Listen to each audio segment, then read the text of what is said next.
ফেলবেন না, ফেলবেন না, ফেলবেন না, ফেলবেন না, ফেলবেন না, ফেলবেন না। পাঁচুর হেঁড়ে গলায় এই ডাক প্রথম যেদিন এপাড়ার লোকজন শুনেছিল চমকে গিয়েছিল। সবাই জানলাতেই উঁকি মেরেছিল। এখন অভ্যেস হয়ে গেছে। আজও বাঁয়ে ডানে কোনো দিকেই ভ্রুক্ষেপ না করে পাঁচু ভ্যান রিক্সায় প্যাডেল করতে করতে উটের মতন গলা উঁচিয়ে সামনে এগোয়। লাল রঙের একতলা বাড়ির জানলায় এক মাঝবয়সী ভদ্রমহিলা মিহি গলায় ডাকে পাঁচুকে। ও ফেলবেন না ভাই, একবার এদিকে এসো। পাঁচু সাইড করে রিক্সা।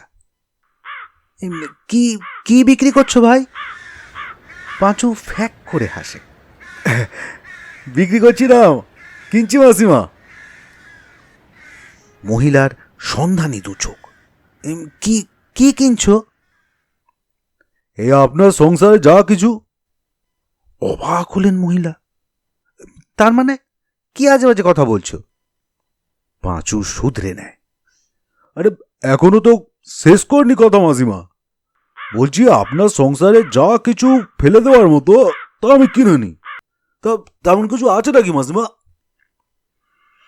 পাঁচুর এই সদ্য পাতানো মাসিমা বারান্দায় বেরিয়ে এসে বললেন, পুরনো হারমোনিয়াম নাও। 180 ডিগ্রি ঘাড় বেঁকিয়ে পাঁচু বলল, নিবই কি? তা অর্ডিনারি না স্কেল চেঞ্জার? বেজার মুখে মাসিমা বললেন, অত শত জানি না রে বাপু। বাপের জন্মে কোনোদিনও হারমোনিয়ামের রিডই টিপিনি। ওই ননদের হারমোনিয়াম, 10 বছর হলো তার বিয়ে হয়ে গেছে। শ্বশুর বাড়ি যাওয়ার সময় বলেছিলাম নিয়ে যাও। সে বলল এটা বাবার স্মৃতি, এখানেই থাক। সেই থেকে পড়ে আছে জঞ্জালটা, শুধুমুধু জায়গা দখল করে আছে। মাসিমা থামতেই পাঁচু প্রশ্ন করে, বেচে দিলে আপনার শ্বশুরমশাই রাগ করবেন না? দূর বোকা ছেলে, তিনি কবে মরে ভূত হয়ে গেছেন। এই বোকা ছেলে যখন বলেছে তখন তার প্রতি নির্ঘাত সিম্প্যাথি জন্মেছে মাসিমার। এই ভেবে পাঁচু বলল, ও তাহলে তো ল্যাঠা চুকেই গেছে। তো কত চাইছেন আপনি? কত দেবে সেটা আগে বলো। দেখুন, 10 বছর পড়েছিল হারমোনিয়ামটা, এর আর কিছু নেই। ওই কালোয়ারদের কাছে ঠাউকে দরে বিক্রি করতে হবে, তাই ওই 100 টাকার বেশি দিতে পারবো না। ভিড়মি খাওয়ার মতন ভান করে মাসিমা। তারপর হকার্স কর্নারের মতো দরাদরি শুরু করে। সে কি কথা, 300 টাকা আমার চাই। পাঁচু ভ্যানে রিক্সার সিটে গিয়ে বসে। মাসিমা তখনই ধমক দিলেন, এই যে চলে যাচ্ছ যে বড়। না না, অত দিতে পারবো না মাসিমা। শেষে রফা হলো 150 টাকায় মাসিমা হারমোনিয়ামটা ছেড়ে দেবে। আর পাঁচু সেটি নিয়ে সোজা পৌঁছল মদতালির সুরসাধনা দোকানে। বৃদ্ধ মদতালির 50 বছরের দোকান। আগে নিজেই হারমোনিয়াম বানাতেন, বয়সের ভারে এখন আর পারে না। 2 কারিগর আছে, তারাই সব করে। আর ফাইনাল টাচ বুড়ো এখনো নিজেই করে। প্যাঁ পোঁ করে হারমোনিয়াম বাজিয়ে উৎফুল্ল মদত মিয়া বলল, এই পাঁচু, কোথায় পেলি হারমোনিয়ামটা? কেন কেন চাচা? দারুণ হারমোনিয়াম, স্কেল চেঞ্জার, তার উপরে জার্মান রিড। এ জিনিস এখন আর পাওয়া যায় না। পুরনো হলেও নতুনের মতো আছে। ট্যাগ থেকে করকরে 2 500 টাকার নোট পাঁচুর হাতে গুঁজে দিলেন মদতালি আর বলল, এরকম আরো পেলে নিয়ে আসবি, ভালো দাম দেব বুঝলি। পাঁচু আনন্দে আটখানা। 150 টাকায় কিনে 1000 টাকায় বিক্রি, করকরে 850 টাকা লাভ। খবরের কাগজ কেনা বেচা এত লাভ হয় না। মহাজন গোবিন্দ কালোয়ারকে একদিন খুব দুঃখ করে সে কথা বলেছিল। গোবিন্দ দাই তো উপায় বাঁধতে দেয়। এই লাইনটা একটু চেঞ্জ কর পাঁচু, দিনকাল পাল্টেছে, হার্ড কম্পিটিশন। তুই তুই বরং এক কাজ কর, তোর এই গলাটা তো অমরেশপুরীর মতো, তাই রাস্তা দিয়ে যখন যাবি তখন চেঁচাবি, ফেলবেন না, ফেলবেন না। পাঁচু অধৈর্য। আরে কি ফেলবেন না? আরে বাবা, ওটাই পাবলিক অ্যাটেনশন টানার অস্ত্র।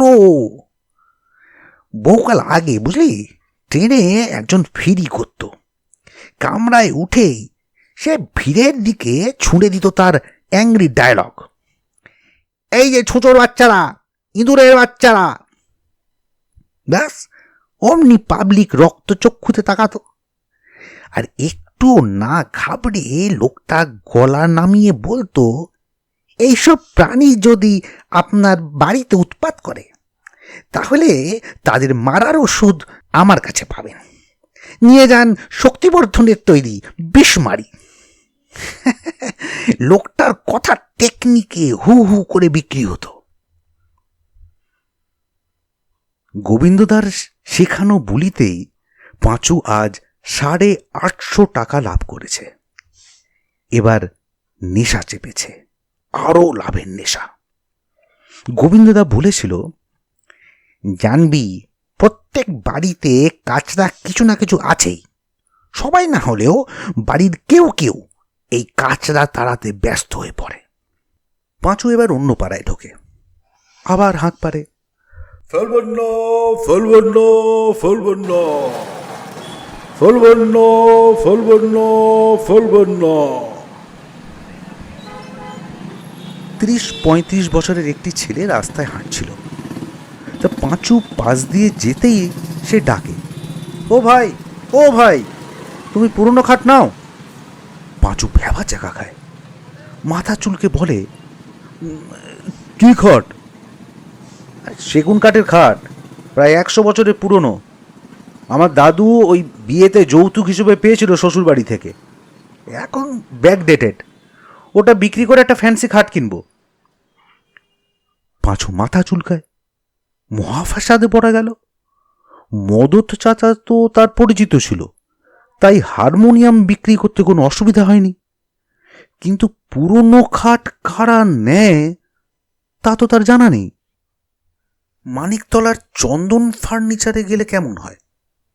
একবার ওখান থেকে ঠাকুরের সিংহাসন কিনেছিল, বাড়িতে নিয়ে যেতে হাসি খুব খুশি হয়েছিল। হাসিকে তো এবারেও খুশি করা যায়। বিয়ে স্তক মেঝেই বিছানা করে শোয়ে, খাটটা নিয়ে গেলে খুশি হবে। আজ বাদে কাল সংসার 2 থেকে 3 হবে। অতএব দেখা যাক, খাটটা ফার্নিচারের দোকানে বিক্রি না করে যদি বাড়ি নিয়ে যাওয়া যায়। খাটটা কি দেখা যায় দাদা? হ্যাঁ, তাহলে তুমি আমার বাড়ি চলো, এই তো কাছেই আমার বাড়ি, চলো। পাঁচু ভ্যান রিক্সা হাতে টেনে চলল। কিছু দূর গিয়ে ছেলেটি বলল, এই যে এইটা আমার বাড়ি, আসো, এদিকে আসো। পাঁচুকে নিয়ে গেল শোয়ার ঘরে। খাট দেখেই চক্ষু চড়ক গাছ পাঁচুর। বাঁকপায়া নকশা করা খাট, মাথার দিকে 2টো ময়ূর পেখম তুলে আছে, আর পায়ের দিকে 1 ডজন সুদৃশ্য ব্যাটন। কত বলা যায় দাম? কপাল ঠুকেই বলে ফেলল, এই খাটের জন্য 500 টাকা দেবো। ছেলেটা তাচ্ছিল্যের হাসি হেসে বলল, সেগুন কাঠের খাট এখন যদি করাতে যাই কম করে 25-30 হাজার টাকা লাগবে, তা জানো? তাহলে বিক্রি করছেন কেন বাবা? রেখেই তো দিতে পারেন। বললাম না, বাড়ির কেউ আর এটাকে পছন্দ করছে না। পাঁচু এবার হাসে। ওটাই তো কথা দাদা, এত ব্যাকডেটেড খাট কেউ কে আর নিতে চায় না, তাই এর দামও পাওয়া যায় না। তা কি করবো বলুন, দেবেন না চলে যাব? দেখো দেখো দেখো ভাই, তোমার তোমার কথা আমার ভালো লেগেছে, তোমাকে আমি দিতে চাই, তবে দামটা একটু বাড়াও। ঠিক আছে, 200 টাকা আরো দিতে পারি। পুরোপুরি 1000 করো ওটাকে। পকেটে হারমোনিয়ামের দরুন লাভের 850 টাকা আছে, ওটাই পাঁচু দিতে চাইল। ছেলেটিও রাজি হয়ে গেল। পাঁচু জানতে চাইল, আচ্ছা, ওই এসব খাট খোলার একটা চাবি থাকে তো? হ্যাঁ হ্যাঁ, একটা লোহার চাবি আছে, দাঁড়াও আনছি। অন্দরমহল থেকে সেই ছেলেটি চাবি নিয়ে আসে। পাঁচু একটি একটি করে খাটের অংশ খোলে, ছত্রি, পায়া, জাজিম, এইসব আর কি। তারপর সেগুলো ভ্যান রিক্সায় তোলে। টাকা মিটিয়ে পাঁচু প্যাডেল চালাতে থাকে। মনে ভয়ানক আনন্দ, আজ থেকে তাদের আর মেঝেতে শুতে হবে না। খুব ছোট বয়সে বাবাকে হারিয়েছে। বাবা চলে যেতেই আর্থিক দুরবস্থা হলো তাদের। মা একটার পর একটা ঘরের জিনিস বিক্রি করতে থাকে। অল্প সোনাদানাও ছিল। প্রথমেই তাতে হাত পড়ল, তারপর আসবাবপত্র, শেষে ঘটি বাটি, আর একসময় মাও টিবিতে মারা গেল। পাঁচুর মেজাজ আজ ফুরফুরে। আজ যেখানে যাচ্ছে সোনা ফলছে। সূর্য মধ্য গগন থেকে পশ্চিম দিকে একটু একটু করে হেলছে। খিদেটাও বেশ মালুম দিচ্ছে। অন্যদিন এতক্ষণে বাড়িতে পৌঁছে যায়। হাসি ভাতের হাঁড়ি আগলে বসে থাকে। সেই গেলে দুজনের ভাত বাড়ে। তারপর খেতে খেতে যত সব সুখ দুঃখের কথা হয়। নেশা চেপে গেছে। মানুষের ফেলে দেওয়া জিনিস নিয়ে উত্তরণের সিঁড়ি আরও কত ভাঙা যায় তার নেশা।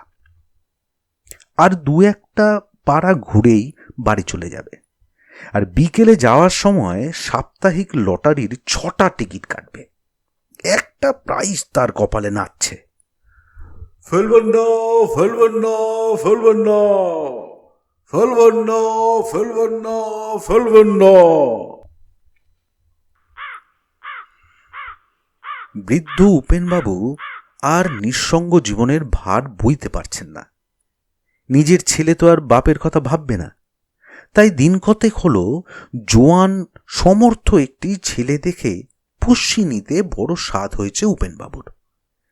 শেষ বয়সটা সে ছেলের মতন উপেনবাবুকে দেখবে, আর উপেনবাবুও তার সামান্য পুঁজি আর ভদ্রাসনটুকু লেখাপড়া করে ওই পুষ্যিপুত্তরের নামে দিয়ে যাবেন। সেই উদ্দেশ্যেই রোজ সকালে জানলার ধারে বসে রাস্তার লোক চলাচল দেখেন। এমন সময় হঠাৎ কানে এলো, ফেলবেন না, ফেলবেন না, ফেলবেন না, ফেলবেন না, ফেলবেন না, ফেলবেন না। নড়ে চড়ে বসলেন উপেনবাবু। ছেলেটিকে 1 সপ্তাহ 10 দিন পর পর এই রাস্তায় দেখা যায়। রোদে পোড়া, চোখে মুখে ক্লান্তি লেগে আছে। মোটা গলায় হাঁক দিতে দিতে আর চারদিকে দেখতে দেখতে ভ্যান রিক্সা নিয়ে এগিয়ে যাচ্ছে ছেলেটা। ছেলেটার মুখে চোখে মায়া, সারল্য আর অসহায়তা মাখামাখি। ছেলেটিকে খারাপ লাগে না উপেনবাবুর। একবার কথা বলে দেখবে নাকি? দেরি করে আর লাভও বাকি, বয়স তো আর তার জন্য বসে নেই। হাঁক দিতে দিতে ভ্যান রিক্সা চালিয়ে এগোচ্ছে পাঁচু। এমন সময় এক জীর্ণ বাড়ির ঘুম ধরা জানলায় মুখ বাড়ালেন বৃদ্ধ উপেনবাবু। ও ছেলে, এই একবার এদিকে এসো। পাঁচু বৃদ্ধের কাজ বরাবর চায়। বৃদ্ধ বলল, এই আমার একটা ফেলে দেওয়ার জিনিস আছে, তুমি কি তার গতি করে দিতে পারবে? কি জিনিস দাদু? আরে এই বাড়িটা। এটা ফেলে দেওয়ার জিনিস? কি বলছেন দাদু? বুড়ো ঝেড়ে কাশল। মানে বেশি দিতে চাই, একটা খদ্দের জোগাড় করে দিতে পারবে? এ তো দালালি। এমন অফারও তার কাছে আসবে স্বপ্নেও ভাবেনি পাঁচু। হাত পা তার থরথর করে কাঁপছে। আর দেহ মনে একটা শিহরণ জাগে। সঙ্গে সঙ্গে লাখো সেলাম ঠোকে সেই গোবিন্দদাকে। এমন কারবারের সন্ধান দিয়েছে তাতে ছেঁড়া কাঁথায় শুয়ে লাখ টাকার স্বপ্ন দেখা যায়। দাদু, বাড়িটা বিক্রি করবেন কেন? আরে এ বাড়ির কোনো উত্তরাধিকারী নেই তাই। তা আপনার ছেলেগুলো নেই? আরে আছে, একমাত্র ছেলে ওই বউ ছেলে মেয়ে বিদেশে থাকে, সেখানকার সিটিজেনশিপ নেছে, আরে এদেশে আসবে না। পাঁচু এবার হাসে। হো, তাই বলুন, বাড়ি বেচে দিয়ে পাকাপাকি ছেলের কাছে চলে যাবেন তো? ওরে না রে মুখ পোড়া, ছেলে বাবাকে পোষেও না, যোগাযোগ রাখে না, অনেক টাকা চাকরি করে, আর বাপের এসব জিনিস তার প্রয়োজন নেই, আর ওর কাছে এসব আবর্জনা। গোবিন্দদার কথা ফের মনে পড়ে পাঁচুর। বলেছিল প্রত্যেক বাড়িতেই কিছু না কিছু গাছড়া থাকে, মৌকা বুঝে সেগুলো টপ টাপ তুলে নিতে হবে, আর দুদিনেই তার নিজের সংসারের হাল ফিরে যাবে। জড় পদার্থ না হয় তুলে নেবে সে, কিন্তু মানুষের ভালোবাসা, এই যে ছেলের প্রতি বুড়োর ভালোবাসা তলানিতে এসে ঠেকেছে, তা কি চেঁচে তুলে নিতে পারবে পাঁচু? পাঁচু জানতে চাইল, আচ্ছা, দিদিমা বাড়ি বিক্রিতে সাই দিল? বুড়ো ফোকলা দাঁতে হাসে। তোর পিসিমা 5 বছর আগে আমাকে ছেড়ে দেয় স্বর্গে ওই মদন ছোড়ার সঙ্গে প্রেম করছে। পাঁচু ফিউজড, বলল, দাদু, জানতাম না, তাই দিদিমার সম্পর্কে কথা বলেছি, কিছু মনে করবেন না। তা বাড়ি বিক্রি করলে থাকবেন কোথায়? কেন, তোর কাছে? ভ্যাবা চাকা খায় পাঁচু। তাহলে কি সে যা ভাবছে সেই পথেই কথাটা গুটি গুটি এগোচ্ছে? কিন্তু দাদু, আমার বাড়িতে তোমাকে রাখার মতো জায়গা নেই তো। বুড়ো প্রশ্ন করে। এই তোর বাড়িতে কে কে আসে রে? আমি আর আমার বউ, ছোট্ট একটা চালা ঘর, কোনো রকমে থাকি। বর্ষায় ছাদ দিয়ে জল পড়ে, পূর্ণিমার রাতে জ্যোৎস্না ছাদ বেগ লুটোপুটি খায়, সেসব জায়গায় তোমাকে নিয়ে যাবো কি করে? বুড়োর মুখে তখন প্রসন্নতার ছাপ। তাহলে এক কাজ কর, ও বাড়ি ছেড়ে দে, আমার এই বাড়িতে তোর বউকে নিয়ে চলে আয়। পাঁচু বোঝে দাদু একলা থাকেন, তাই বাড়ির অংশ ভাড়া দেবেন। সে বলে, কিন্তু দাদু, আমি তো বেশি ভাড়া দিতে পারবো না। আর তোকে কে ভাড়া দিতে বলেছে রে মুখ পোড়া? প্রথমবারের মুখ পোড়া সম্বোধনে মনে মনে বিরক্ত হয়েছিল পাঁচু, কিন্তু যত শুনছে ততই মনে হচ্ছে ওই ডাকে কোথাও যেন স্নেহ ভালোবাসা লুকিয়ে আছে। বুড়ো বলল, এই তোর দিদিমা মারা যাওয়ার পর থেকে প্রতি বছর তার নামে দান ধ্যান করি, এবছর না হয় বাড়িটাই তোকে লিখিয়ে দেব, বিনিময়ে আমাকে একটু থাকতে দিবি তো? ঠকাস করে বুড়োর পায়ে প্রণাম করল পাঁচু, বলল, বাড়ি তোমারই থাকবে, আমি শুধু ওই ফেলে দিচ্ছিলে সেটা নিয়ে নেব। বুড়ো কুঁচকয় বুড়ো জানতে চাইল, কি রে সেটা? ওই যে তোমার ছেলের প্রতি তোমার স্নেহ ভালোবাসা। উপেনবাবু হাত বাড়িয়ে পাঁচুর চুল ঘেঁটে দেয়। ঝাপসা চোখে পাঁচু ভাবে, ফেলে দেওয়া খাট কিংবা বাড়ি তো অনেকেই পেতে পারে, কিন্তু সে যে কারোর ফেলে দেওয়া বাপ পেল, তাও বিনা পয়সায়, সে কি কম ভাগ্যের কথা?